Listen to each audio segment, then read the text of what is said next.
Jide Owoeye. Professor Owoeye graduated with a BSc in Sociology from the University of Ibadan in 1977. 1957. That's also my alma mater, one of them.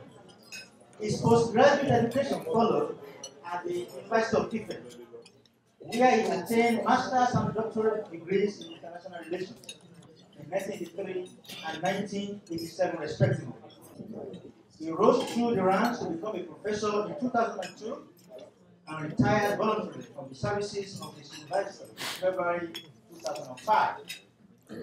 His 25-year academic career at Obasanjo University was quite eventful. He served as head of the Department of International Relations between 1994 and 1996.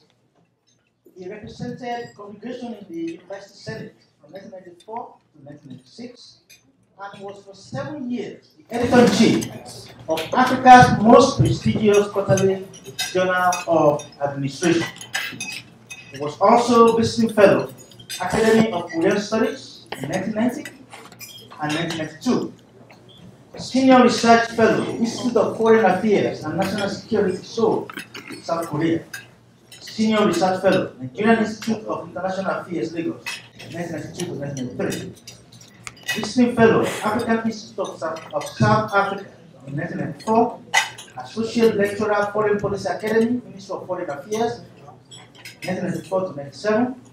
Associate Lecturer, Department of Political Science, University of Ibadan, 1995 to 1997. He is currently an external examiner for the Masters in International Relations Program of the University of Ibadan.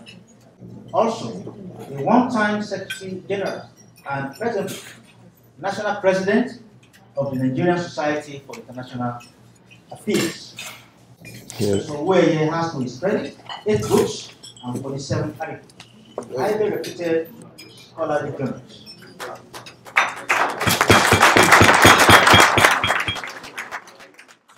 I think I should have been standing up.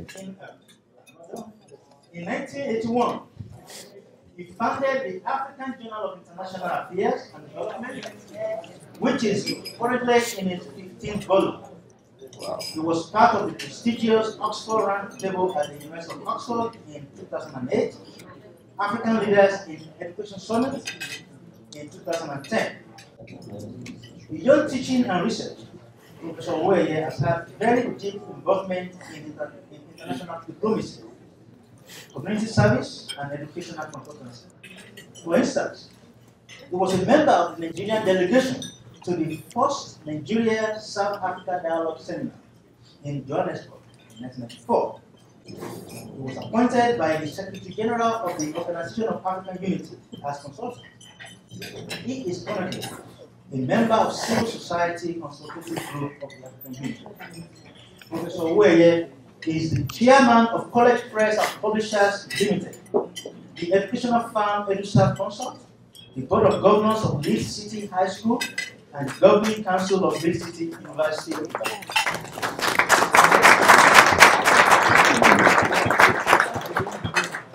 No, as I'm reading his dossier, I'm just vibrating here. He also generated the Leeds City Microfinance Bank Limited, which provides educational loans for students and staff welfare service. So he's not just an educator and an administrator. He also cares passionately for students and staff welfare. He has also extended philanthropic gestures through provision of scholarships for both tertiary and non-tertiary education. A sociable, personable, and community-minded person, Professor Owoeye is a member of the Ibadan Golf Club, the Ibadan Polo Club, the Ibadan Recreation Club, and Youth Christian Circle of St. James Cathedral, Ebola Ibadan.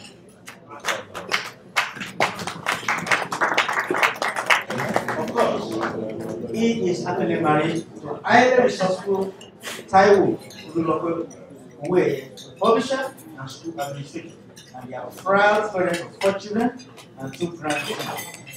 So, please join me in welcoming Professor Owoeye. Good evening, ladies and gentlemen. This is one of the greatest evenings that I will remember as an academic, and maybe what people will call a later day entrepreneur in the educational sector. I'm grateful to Toyin Falola, who was my senior at Ife. We worked together at the Obafemi Awolowo University, Ile-Ife. And I'm happy to be here today to be able to exchange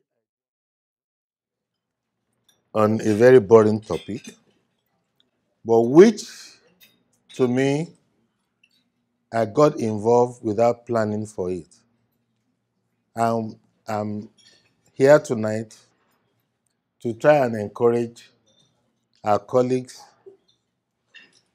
to try and do one of the few things that brought about what we call today the Lee City University. We are academics, we are scholars. This is our turf. We don't have to leave it to pastors, to businessmen, to traders. It's our turf. Sometimes it takes more than what you have to do certain things, but there are always other people out there who are prepared to work with you if you look out for them. Many of you who are familiar with where I come from, that is Ibadan, which we call the intellectual capital of Nigeria. That is where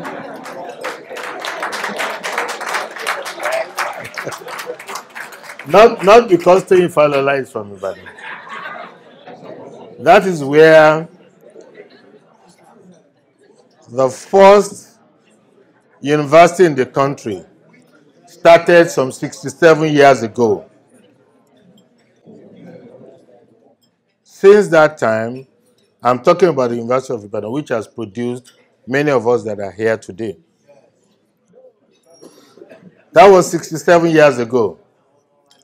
Since that time, nothing else appeared on the landscape until a decade ago when another university was created in Ibadan. And this happened to be a private university. The first was a public university, the very first in Nigeria, that was created as a college of the University of London in 1948. And nothing happened again in that sector until 2005 when a private university started, and this was the Lee City University. Many of the universities in Nigeria were public universities, but it got to a level when things were changing, and it was felt that the private sector could participate in this project of expanding access to higher education. The first generation of private universities in Nigeria started around 1979.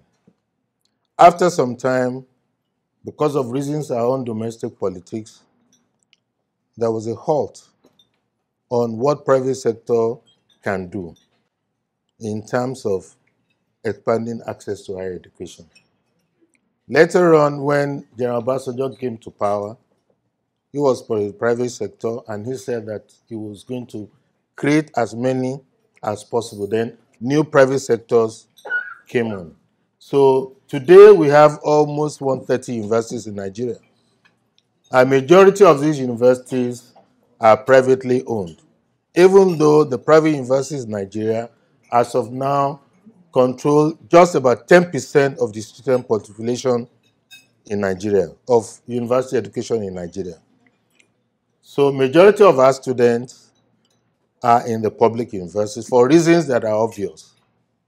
Many people want to go to university, but they cannot afford to pay for it. But Nigeria is one of those countries that even when everything is failing, we still remember that Nigeria does a lot for higher education.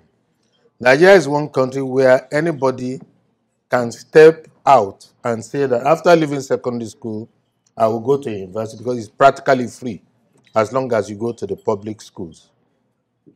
So somehow, when these new private sector institutions were growing up, we were given some ideas about what we should do in the private sector to support the government in expanding access to higher education. In Nigeria, the attitude towards this is if you have the idea, you have the wherewithal, then you know what the conditions are, do your best to meet those conditions. So that was how in 2005, a new institution arrived in Ibadan to join the 67-year-old University of Ibadan as a new university in the town. That's why we continue to call Ibadan the intellectual capital of the country. So when I discussed with Toyin about what I would like to do at this gathering, I was going to talk about something political. I was interested in talking about our current transition program in the country, because that is my field. But somehow he said, why don't you talk about Lee City University? And I thought about it. That's a topic I'm sure about talking about.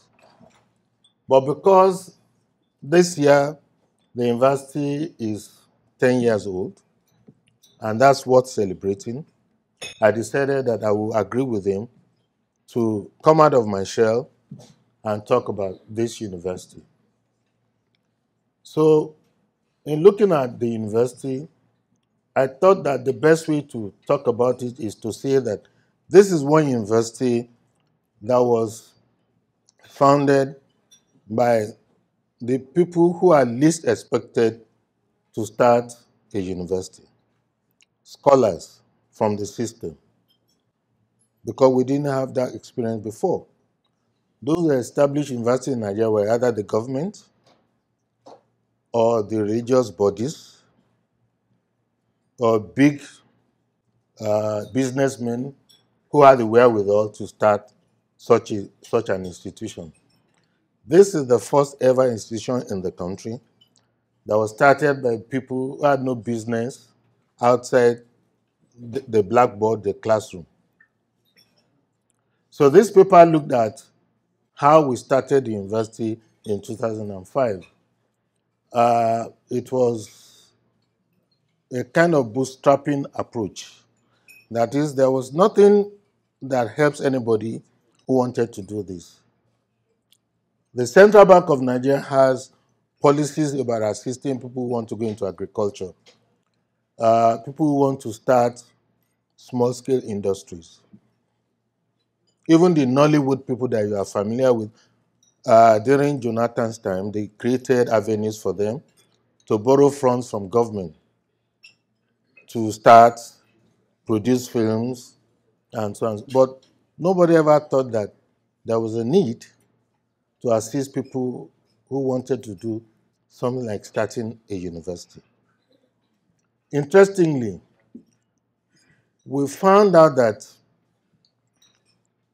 some of the universities that we have in Africa were universities that started because there was a need to increase access to higher education, and at the same time, the government also had reasons that were political to start those institutions. It's very interesting that when a politician is aspiring to office, you want to promise social amenities, you want to promise access to education, and not all the time you are going to give people scholarship to go outside of the country to study. If you start a higher education institution in the country, it's going to have a large multiplier effect, and therefore the political profit is going to be so huge that you might defeat your opponent. But then the point then is, what is the business of private individuals in starting a university? So because of the environment we were in, I thought the best way to look at what we had done in the last 10 years was to say that there can be something like a bootstrap model for planting a private university in Africa. That is, it's like you're on your own. Nobody will support you. Nobody will support you. You do your best, use your ideas, and if you succeed, yes. If you don't, then you are left on your own. So the conception is that of a bootstrap model. So the first question is, why a private university? What are the motivations at the micro level and at the macro levels? What is the linkage with the old school? What is new? What are you trying to do? How do you get the financial resources, the personnel to do something like that?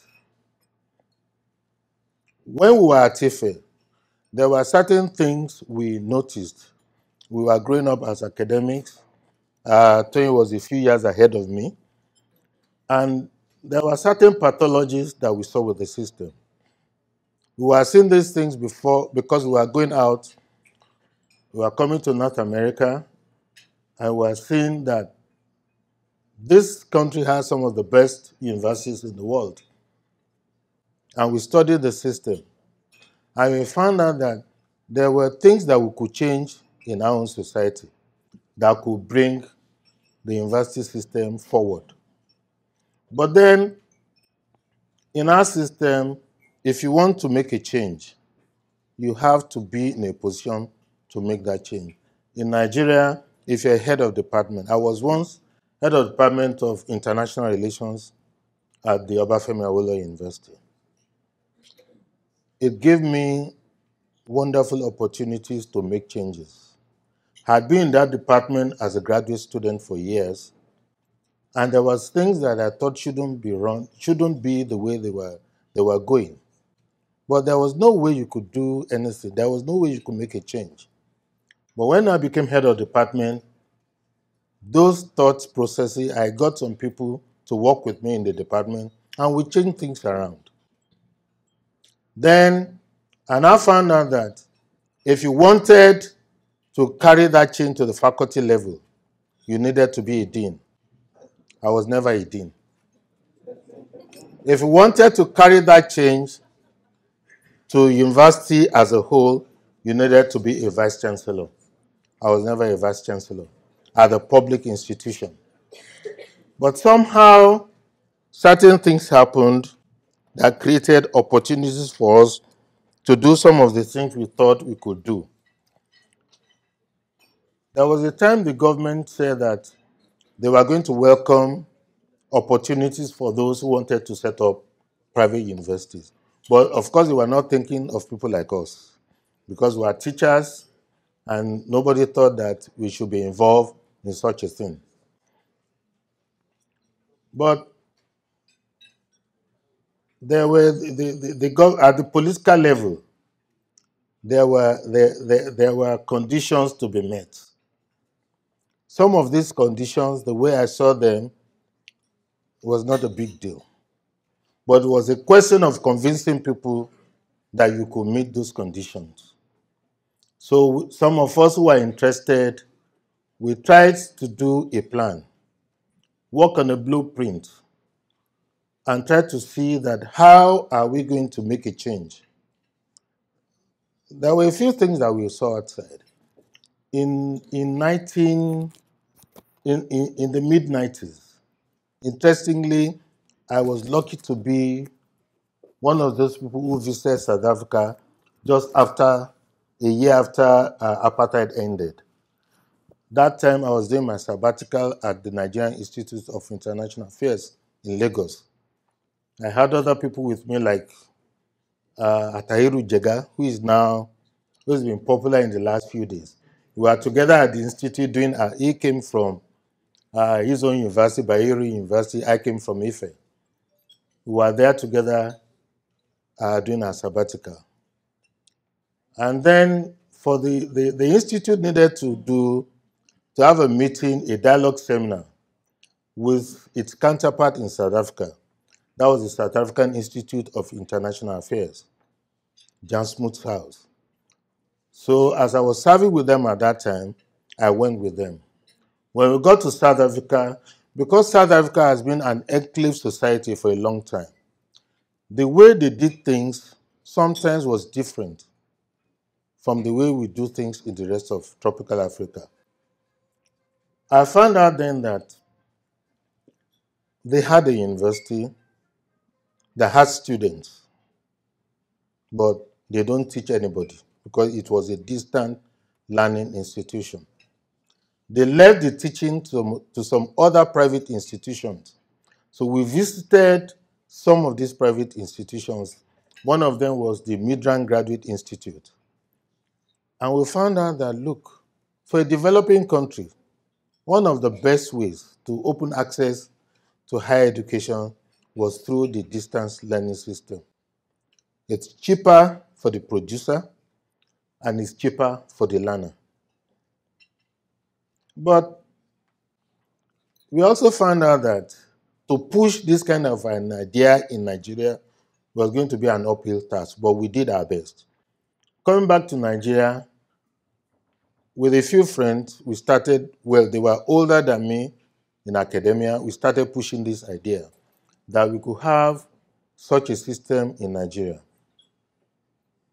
By the time the government of the Federal Republic of Nigeria decided to once again allow, the first set of private universities have started.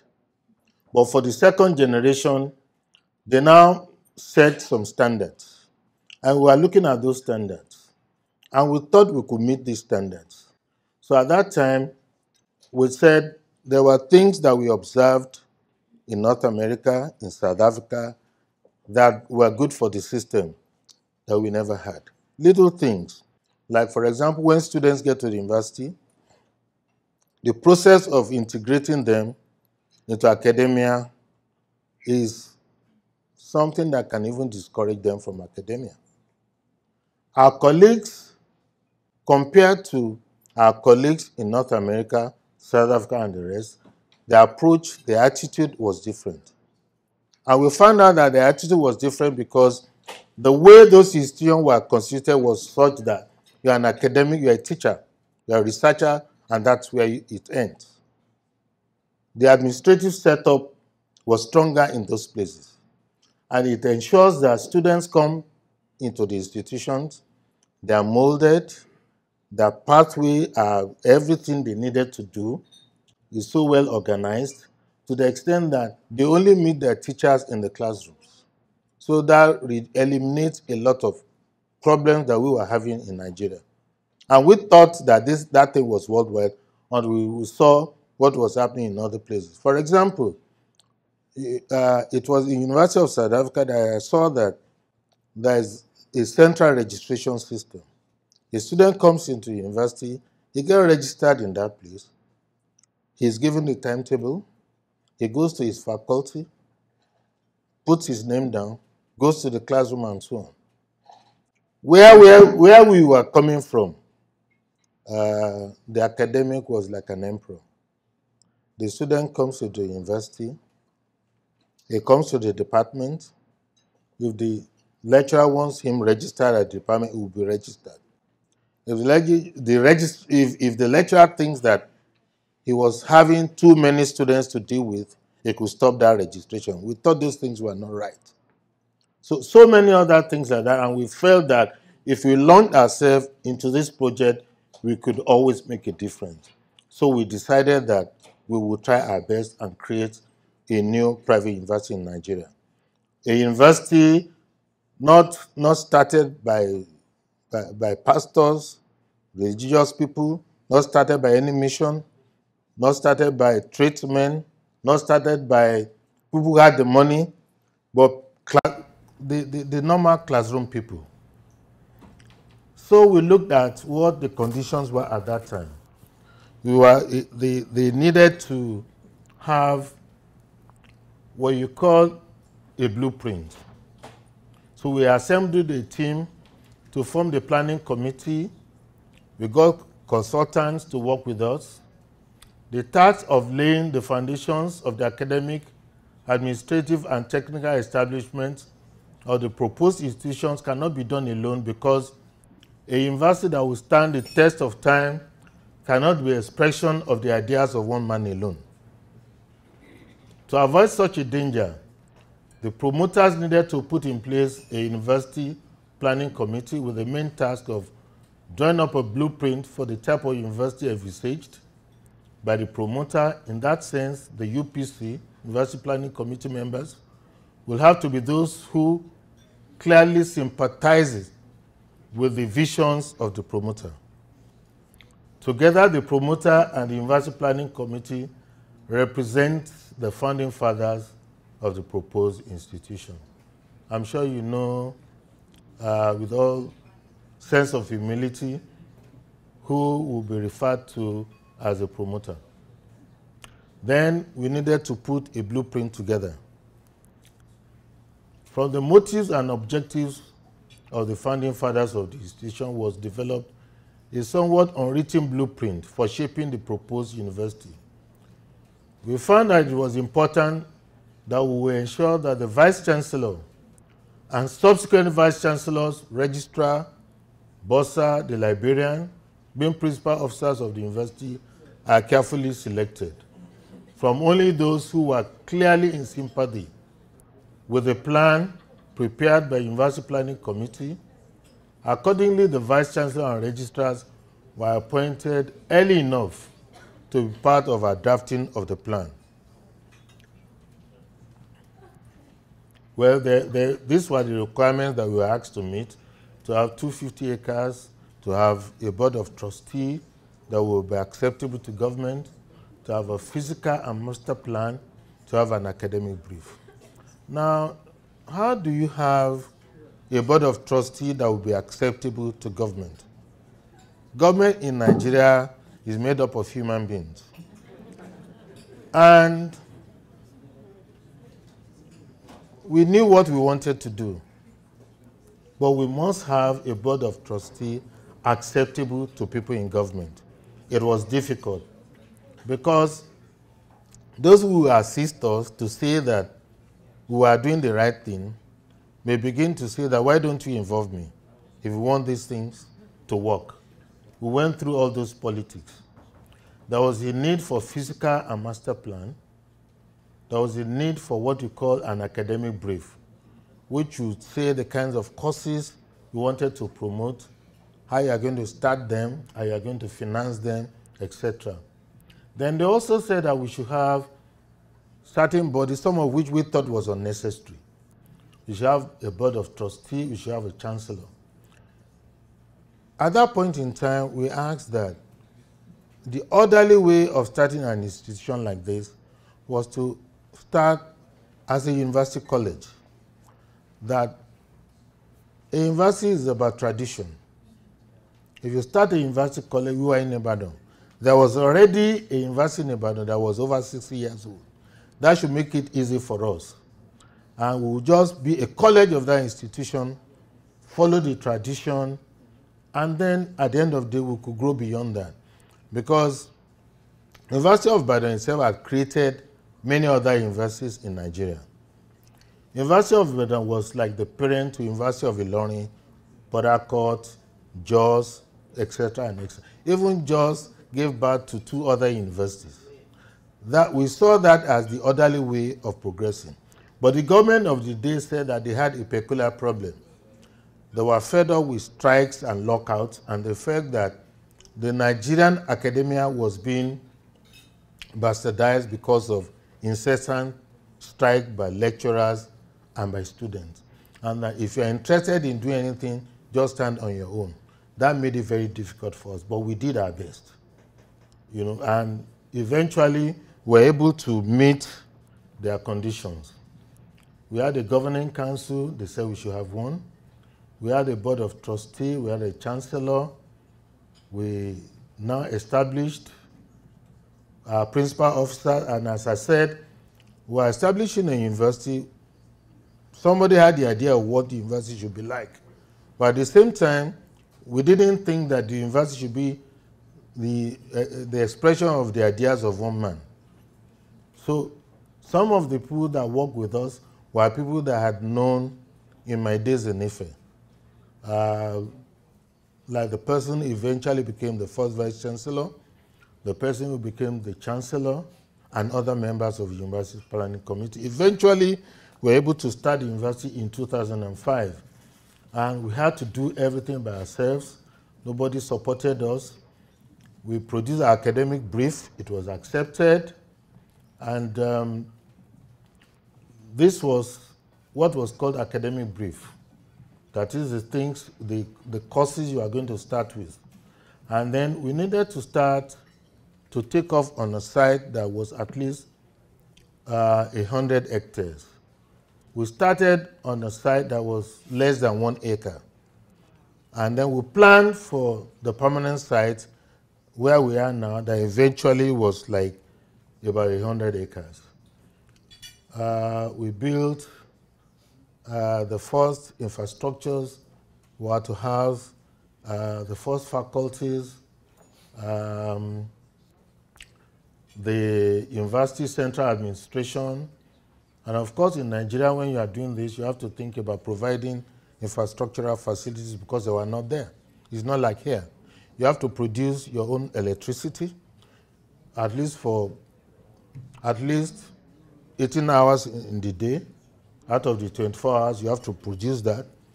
We needed water. We have to have boreholes to give us water. And no transport facilities. We had to have our buses to move our students from the city to the site of the university. And one of the things that I found out that when you are conceiving a project like this, the institutions that we wanted to copy, that we thought were doing well, we felt we should avoid certain things like student residential facilities because we're in the town. And the town was big enough to provide those things. But the moment we started, we found out that parents felt that students should live close to the institution. They asked for hostels, so that even though we never planned for those hostels, we had to start working on them. We had people from the town who were ready to build hostels for us. Some did, but at the end of the day, we found out that we need to manage those hostels by ourselves. Where they needed 16 cleaners, they will provide 6 so that they can make their profit. And if there's any problem, it is you that will carry the problem. So we now decided that even though they were assisting us, we will be the managers of those hostels. So we modified our thinking from the beginning. So later on, we were from the Nigerian system. You are supposed to start with some programs. Then after the 3rd year, you do what they call accreditation. It was a major issue at that time because our colleagues were in charge of these places. They didn't believe that we should be the ones setting up universities. They thought we should be teaching rather than setting up universities. So our major problem was our colleagues in government who were involved with the commission that was supposed to supervise us. And within the system itself, we found out that Nigeria still has a long way to go in terms of how we can bridge the gap in terms of quality from what we are seeing in North America, in South Africa, and in other places. So we decided to set up what was called the Quality Assurance Unit, to be sure that people go to class when they should be in class, to be sure that people talk to students the way that will make students come back to school the following day, to be sure that members of the academic staff were left alone to do nothing but academic work. In the old system where we came from, we had a lot of people who did administrative work even though they were professors. There was a time in Nigeria when it became so difficult to remain an academic. I'm not sure, maybe that was when Toyin came here. Some became farmers. Because in Ife at that time, all our staff quarters were on an acre. So you could farm, you could do anything. People were fishing, just to make ends meet. Some of us who, because if you didn't farm when you were young, you'll be deceiving yourself. If as a PhD holder you wanted to start farming. Some of us felt that, look, we were academics and we'd rather die as academics. And we then find out that that kind of thinking got to a level that the society had very small respect for those in academia. And then in reacting back, the students were made to feel that the society didn't accept us the way they accepted those who taught us in the 60s. And this thing was going, but as a private institution, we had to remove this. These were students who paid fees. They didn't come to school to be abused. They didn't come to school to be told stories. They just wanted to learn and go back. So to reshape the thinking of many of our colleagues was a major problem. So, but the quality assurance unit was made up of administrators, academics, even from the old school, but who had experiences outside Nigeria and who are ready to mold the first set of academic staff to be able to move in the direction we wanted. So when we talk about the history of the institution, the role of that quality assurance remained very high. It was years after, maybe like 2-3 years after, that even the National University Commission had what it called a quality assurance unit. We thought that we needed to make a difference. So we tried to introduce other innovations. We had an academic planning and control unit, which we established in 2005 to monitor various activities in the university so as to ensure compliance with statutory guidelines.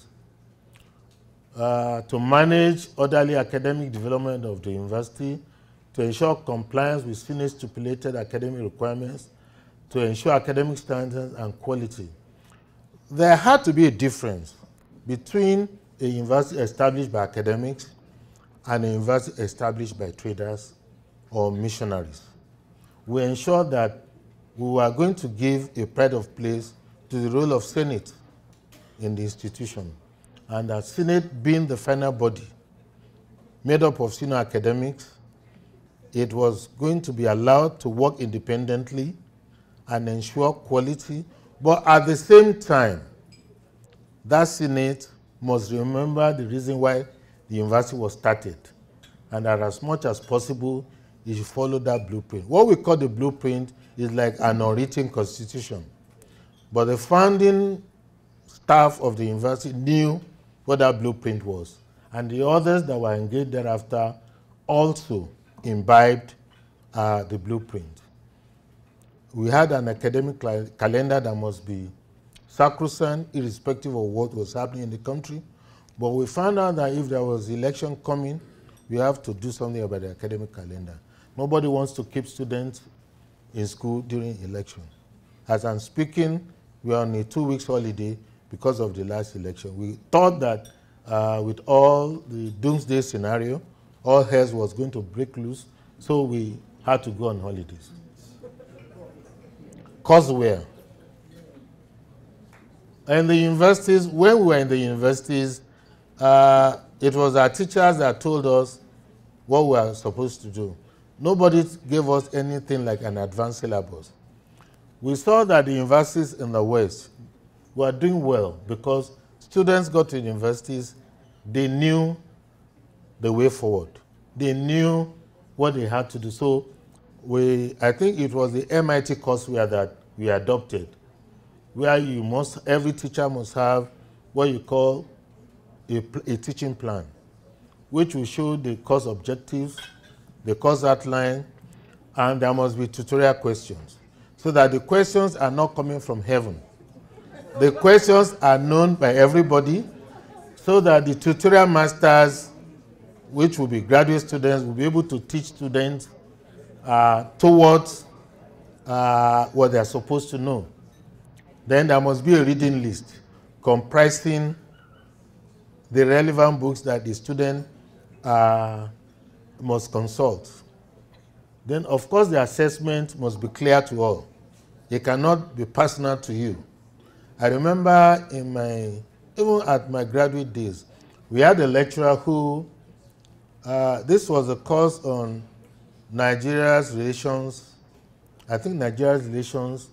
Nigeria's sub-regional politics. But because he had a book on Nigeria's relation with Sierra Leone, it was as if that was the entire topic. And we made it clear that we were not going to allow this.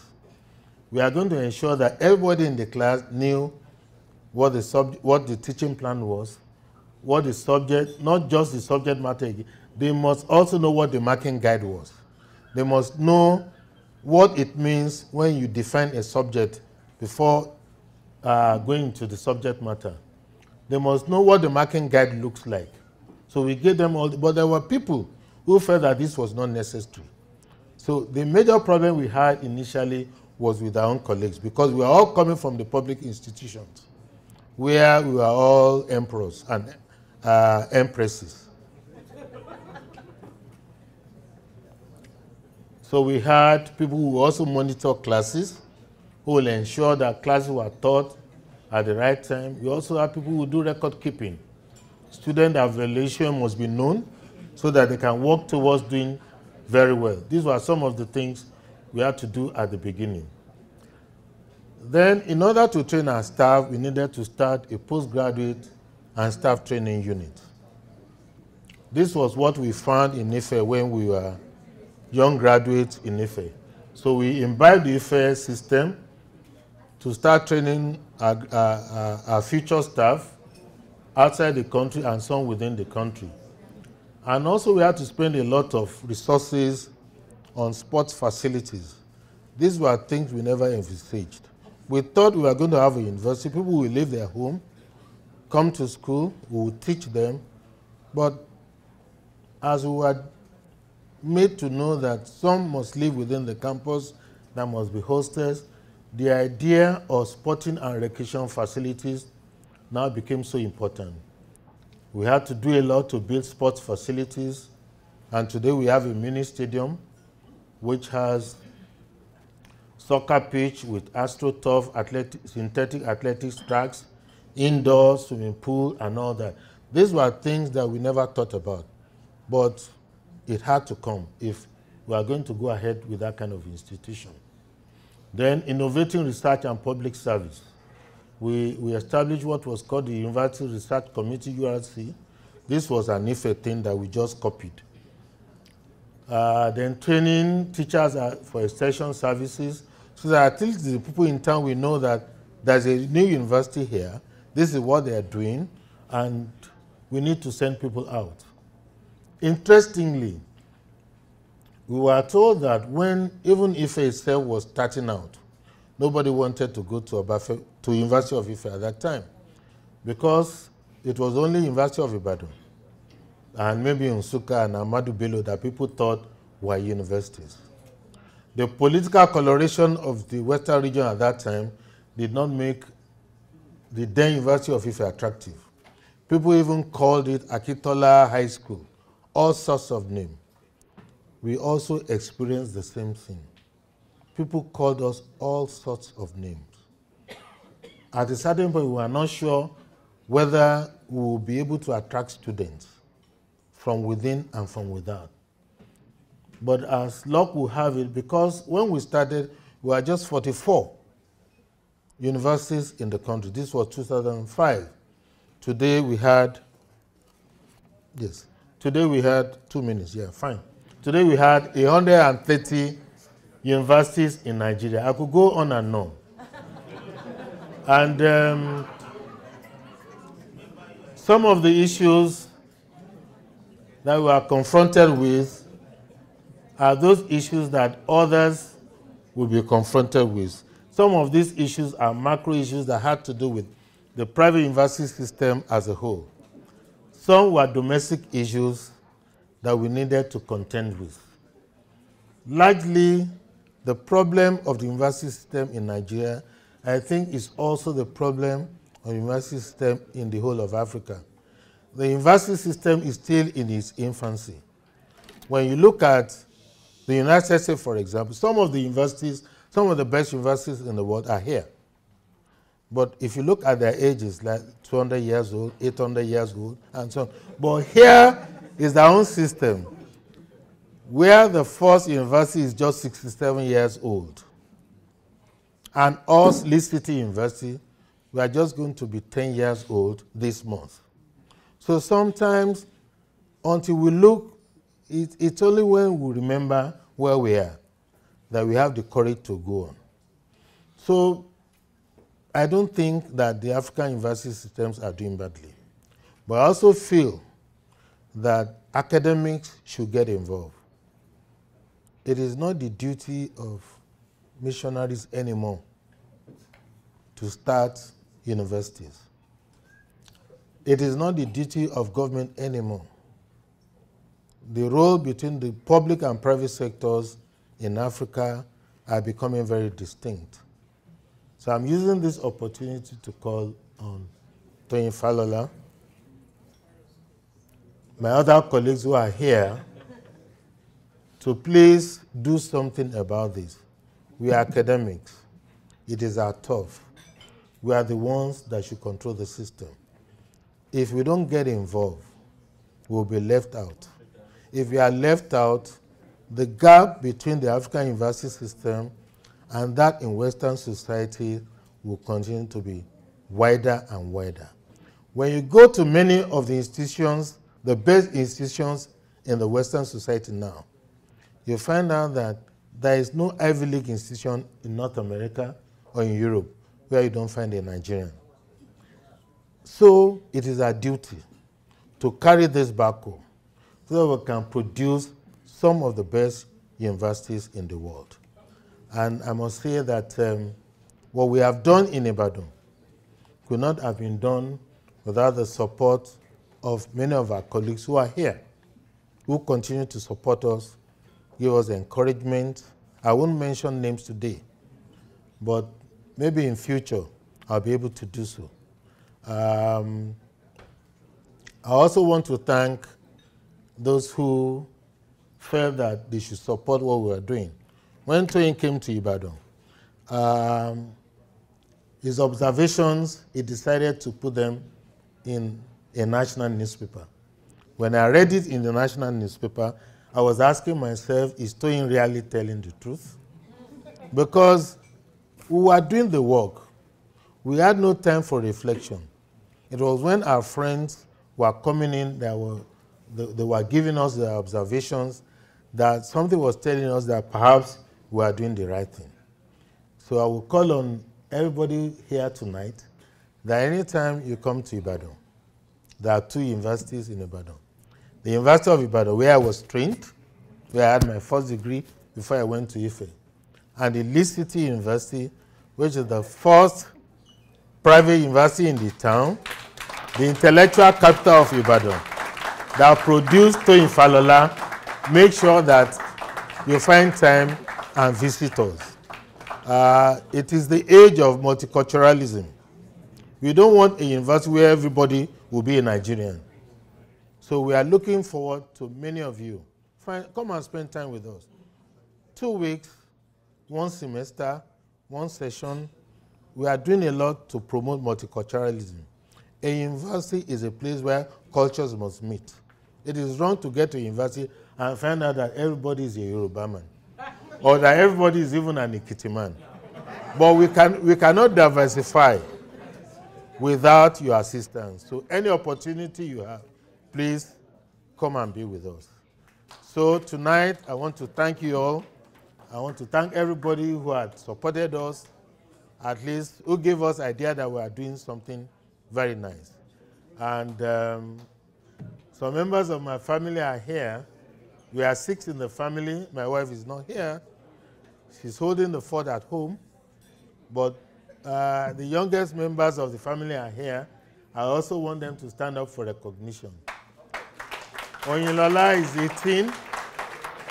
She's a second-year mass communication student in Lee City University. Well, you are taller, but you are younger. Obagbola is 13. Is in SS3 at Lee City High School.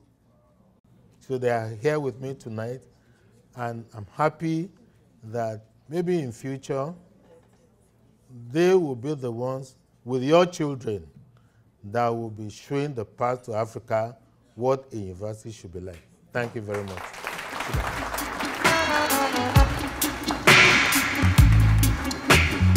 Madam?